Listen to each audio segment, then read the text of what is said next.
ಮತ್ತೊಂದು ಕಡೆ ರಾಜ್ಯ ಬಿಜೆಪಿಯಲ್ಲಿ ರೆಬೆಲ್ಸ್ಗೆ ಹೈಕಮಾಂಡ್ ಬಿಸಿ ತಟ್ಟಿದ್ಯಾ ಅಥವಾ ಕಾದು ನೋಡೋ ತಂತ್ರನ? ಈ ಪ್ರಶ್ನೆ ಹುಟ್ಟೋದಕ್ಕೆ ಕಾರಣ ಯತ್ನಾಳ್ ಬಣದ ನಡೆ. ನಿನ್ನೆ ತಾನೇ ನೀವು ನೋಡ್ತಾ ಇದ್ರಿ ಯತ್ನಾಳ್ ಅವರು ಮಾತನಾಡಿದಂಥ ರೀತಿಯನ್ನ ಬಹಳ ಫ್ರಸ್ಟ್ರೇಟ್ ಆದಂಥ ರೀತಿಯಾಗಿ ಕಂಡು ಬರ್ತಾ ಇದ್ದಾರೆ. ಬಹುಶಃ ಎದುರು ಬಣದ ವಿರುದ್ಧವಾಗಿ ತಾನು ಅಂದ್ಕೊಂಡಂಥ ರೀತಿಯಾಗಿ ಸಾಧಿಸೋದಕ್ಕೆ ಆಗ್ತಾ ಇಲ್ಲ ಅನ್ನುವಂಥ ಸಿಟ್ಟೋ ಮತ್ತೇನೋ ಗೊತ್ತಿಲ್ಲ. ಮಾಧ್ಯಮದವ್ರ ವಿರುದ್ಧವಾಗಿ ಬಹಳ ಗರಂ ಆಗ್ಬಿಟ್ಟಿದ್ರು. ಬಟ್ ಇವತ್ತು ಕಂಪ್ಲೀಟ್ ಮೌನಕ್ಕೆ ಶರಣಾಗಿದ್ದಾರೆ. ಮಾಧ್ಯಮಗಳು ಮಾತನಾಡೋಕೆ ಹೋದ್ರೂ ಕೂಡ ರಿಯಾಕ್ಟೇ ಮಾಡ್ತಾ ಇಲ್ಲ. ಮತ್ತೊಂದು ಕಡೆ ಹುಬ್ಬಳ್ಳಿಯಲ್ಲಿ ಜೋಶಿ ರೆಡ್ಡಿ ಭೇಟಿ 108 ಚರ್ಚೆ ಹುಟ್ಟುಹಾಕಿದೆ.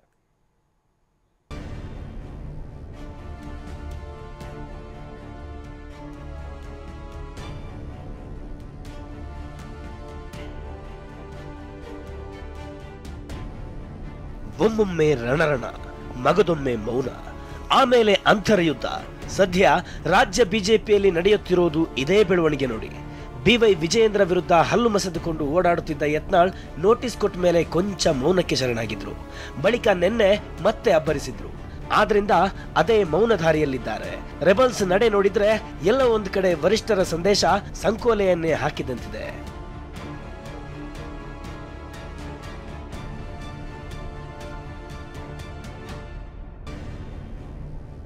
ರಾಜ್ಯಾಧ್ಯಕ್ಷ ಚುನಾವಣೆ ರೇಸ್ನಿಂದ ಹಿಂದೆ ಸರಿದ್ರ ರೆಬಲ್ಸ್. ನಾಮಪತ್ರ ಸಲ್ಲಿಕೆಯಿಂದ ದೂರ ಉಳಿಯುವ ಬಗ್ಗೆ ಮಾಹಿತಿ. ರೆಬಲ್ಸ್ ರಾಜ್ಯ ಬಿಜೆಪಿಯಲ್ಲಿ ಅಂತರ್ಯುದ್ಧದ ಜ್ವಾಲೆ ಗೋಚರವಾಗುವಂತೆ ಮಾಡಿದ್ದ ನಾಯಕರ ತಂಡ. ಯತ್ನಾಳ್, ರಮೇಶ್ ಜಾರಕಿಹೊಳಿ, ಪ್ರತಾಪ್ ಸಿಂಹ, ಬಿಪಿ ಹರೀಶ್, ಜಿಎಂ ಸಿದ್ದೇಶ್ವರ್ ಸೇರಿದಂತೆ ಒಂದಿಷ್ಟು ನಾಯಕರು ತಮ್ಮದೇ ಪಡೆ ಕಟ್ಕೊಂಡು ವಿಜಯೇಂದ್ರ ವಿರುದ್ಧ ಗುಡುಗುತ್ತಾ ಬರ್ತಿದ್ದಾರೆ. ಅದರಲ್ಲೂ ಯತ್ನಾಳ್ ಅಂತೂ ನಾನು ರಾಜ್ಯಾಧ್ಯಕ್ಷ ಸ್ಥಾನದ ಚುನಾವಣೆಗೆ ಸ್ಪರ್ಧೆ ಮಾಡ್ತೇನೆ ಅಂತ ಬಹಿರಂಗವಾಗಿ ಹೇಳಿದ್ದೂ ಉಂಟು. ಇಂತಹ ಬೆಳವಣಿಗೆ ನಡುವೆ ಯತ್ನಾಳ್ಗೆ ಹೈಕಮಾಂಡ್ ಶಿಸ್ತು ಸಮಿತಿ ನೋಟಿಸ್ ಕೊಟ್ಟಿದ್ದೇ ತಡ. ಯತ್ನಾಳ್ ಆಕ್ರೋಶಭರಿತ ಮಾತುಗಳಲ್ಲಿ ಕೊಂಚ ಧ್ವನಿ ಬದಲಾಗಿದೆ. ವಿಜಯೇಂದ್ರ ವಿರುದ್ಧ ಟೀಕೆಗಳು ಬರ್ತಿವೆ ಹೊರತು ಚುನಾವಣೆ ಬಗ್ಗೆ ಸೊಲ್ಲೆ ಎತ್ತುತ್ತಿಲ್ಲ. ಹೀಗಾಗಿ ರಾಜ್ಯಾಧ್ಯಕ್ಷ ಚುನಾವಣೆ ರೇಸ್ನಿಂದ ರೆಬಲ್ಸ್ ತಂಡ ಹಿಂದೆ ಸರಿದ ಬಗ್ಗೆ ಮಾಹಿತಿ ಇದೆ.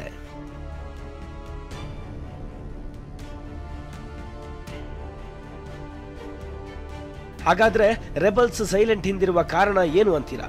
ಅದನ್ನೇ ಎಳೆ ಎಳೆಯಾಗಿ ತೋರಿಸ್ತೀವಿ ನೋಡಿ.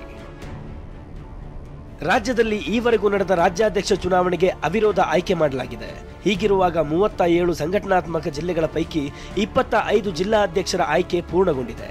ಆಯ್ಕೆಯಾದ ಅಷ್ಟೂ ಜಿಲ್ಲಾಧ್ಯಕ್ಷರು ವಿಜಯೇಂದ್ರ ಪರ ಮತ ಹಾಕುವ ಸಾಧ್ಯತೆ ಇದೆ.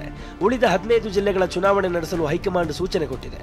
ಒಂದು ವೇಳೆ ಚುನಾವಣೆ ನಡೆಸಿದ್ರೆ ರಾಜ್ಯಾಧ್ಯಕ್ಷ ಬಿವೈ ವಿಜಯೇಂದ್ರ ಗೆಲ್ಲುವ ಸಾಧ್ಯತೆ ಇದೆ. ಯತ್ನಾಳ್ ಟೀಮ್ ಬಗ್ಗೆ ವರಿಷ್ಠರು ಮೌನ ವಹಿಸಿರೋದು ರಾಜ್ಯದ ತಟಸ್ಥ ನಾಯಕರಿಂದಲೂ ಅಸಹಕಾರದಿಂದಾಗಿ ಯತ್ನಾಳ್ ಟೀಮ್ ಒಂದು ರೀತಿ ಒಂಟಿಯಾಗಿದ್ದಂತೆ. ಹೀಗಾಗಿ ರಾಜ್ಯಾಧ್ಯಕ್ಷ ಚುನಾವಣೆಯಲ್ಲಿ ಯತ್ನಾಳ್ ಮತ್ತು ಟೀಮ್ಗೆ ಸೋಲುವ ಆತಂಕ ಶುರುವಾಗಿದೆ. ಇದೇ ಕಾರಣಕ್ಕೆ ಚುನಾವಣೆಗೆ ಸ್ಪರ್ಧಿಸದಿರಲು ಯತ್ನಾಳ್ ಬಣ ತೀರ್ಮಾನಿಸಿರುವ ಬಗ್ಗೆ ಮಾಹಿತಿ ಇದೆ.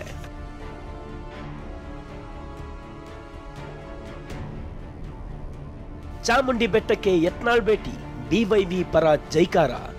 ಇಷ್ಟೆಲ್ಲ ರಾಜಕೀಯ ಹೈಡ್ರಾಮಾಗಳ ನಡುವೆ ಇಂದು ಯತ್ನಾಳ್ ದಿಢೀರ್ ಎಂಬಂತೆ ಮೈಸೂರಿನ ಚಾಮುಂಡಿ ಬೆಟ್ಟಕ್ಕೆ ಭೇಟಿ ನೀಡಿದ್ರು. ಚಾಮುಂಡಿ ತಾಯಿಗೆ ಫೈಲ್ಗಳನ್ನಿಟ್ಟು ವಿಶೇಷ ಪೂಜೆ ಸಲ್ಲಿಸಿದ್ರು. ಇಷ್ಟೇ ಅಲ್ಲ, ಹುಂಡಿಗೆ 1 ಲಕ್ಷ ಹಣ ಹಾಕಿದ್ರು. ನಂತರ ಮಾಧ್ಯಮಗಳಿಗೆ ಯಾವುದೇ ರಿಯಾಕ್ಟ್ ಮಾಡದೆ ತೆರಳಿದ್ರು. ಪೂಜೆ ಬಳಿಕ ಯತ್ನಾಳ್ ದೇಗುಲದ ಬಳಿ ಬರ್ತಿದ್ದಂತೆ ಅಲ್ಲಿದ್ದ ವಿಜಯೇಂದ್ರ ಪರ ಅಭಿಮಾನಿಗಳು ಜೈ ವಿಜಯೇಂದ್ರ ಅಂತ ಘೋಷಣೆ ಕೂಗಿದ್ರು.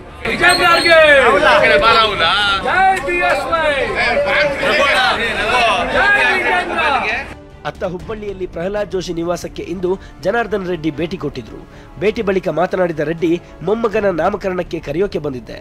ರಾಜಕೀಯದ ಬಗ್ಗೆ ಮುಂದೆ ಮಾತನಾಡ್ತೇನೆ. ಹೈಕಮಾಂಡ್ ಎಲ್ಲ ಗಮನಿಸ್ತಿದೆ ಅಂದ್ರು. ರಾಜಕೀಯದ ಬಗ್ಗೆ ಈ ಸಂದರ್ಭದಲ್ಲಿ ಮಾತಾಡೋದು ಕರೆಕ್ಟ್ ಅಲ್ಲ. ಇದು ನನ್ನ ವೈಯಕ್ತಿಕ ಒಂದು ವಿಚಾರದಲ್ಲಿ, ಕುಟುಂಬದ ವಿಚಾರದಲ್ಲಿ ಬಂದಿರೋದು. ಹಾಗಾಗಿ ಮುಂದೆ ಆ ಸಂದರ್ಭ ಬಂದರೆ ಮಾತಾಡ್ತೀನಿ. ಇಲ್ಲ, ನಾನು ಯಾವುದೇ ರಾಜಕೀಯ ವಿಚಾರಗಳು ಎಲ್ಲ ಪಕ್ಷದ ಹಿರಿಯರು ಡೆಲ್ಲಿ ಮಟ್ಟದಲ್ಲಿ ಅವರೇ ಎಲ್ಲದನ್ನು ಕೂಡ ಗಮನಿಸ್ತಾ ಇದ್ದಾರೆ.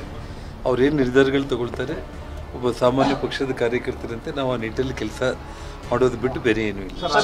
ಅದೇನೇ ಹೇಳಿ, ಬೂದಿ ಮುಚ್ಚಿದ ಕೆಂಡದಂತಿರುವ ಬಿಜೆಪಿಯಲ್ಲಿ ಬಹಿರಂಗ ಸಮರಕ್ಕಿಂತ ಒಳಸಮರ, ಒಳತಂತ್ರಗಳ ಆಟ ಜೋರಾಗಿಯೇ ನಡೆಯುತ್ತಿದೆ. Bureau report, TV9.